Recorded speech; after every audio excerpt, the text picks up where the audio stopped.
And some of you may be enjoying the dry, sunny weather, but farmers who depend on the rain, well, they're starting to sweat. Let's bring in 4029's Robert Suhr. He's joining us live right now in Pea Ridge on top of some hay, it looks like.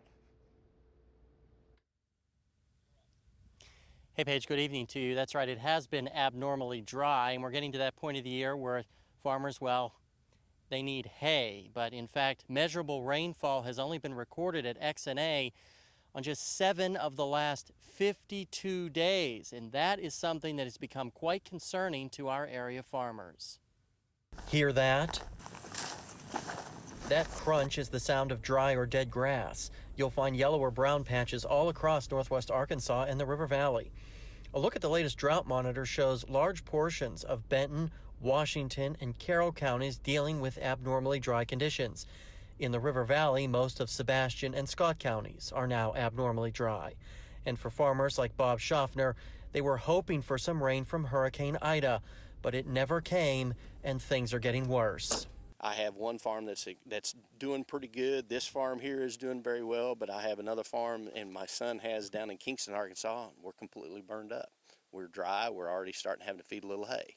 So it's a little bit spotty in the area, but we are doing better than most, but at the same time, we don't need extremes. The dry weather can create numerous impacts, one of them being the nutrient value in the hay can be low without enough water. And that's bad for cattle, which can technically starve to death if the hay they eat is too low in nutrients.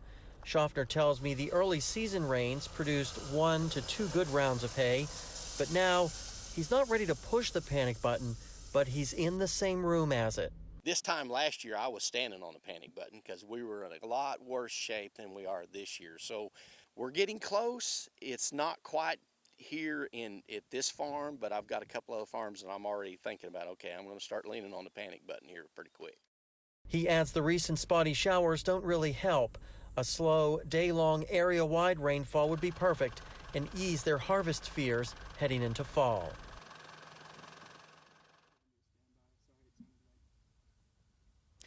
Now, Brandon, right now, if you're a consumer, this lack of rainfall isn't necessarily hitting you hard at the store when you go to buy goods and services. But if we continue to see this shortage in rainfall, then you most likely will notice changes in certain produce, meats, things like that if this drought continues. It may be a little bit down the road, but that could happen.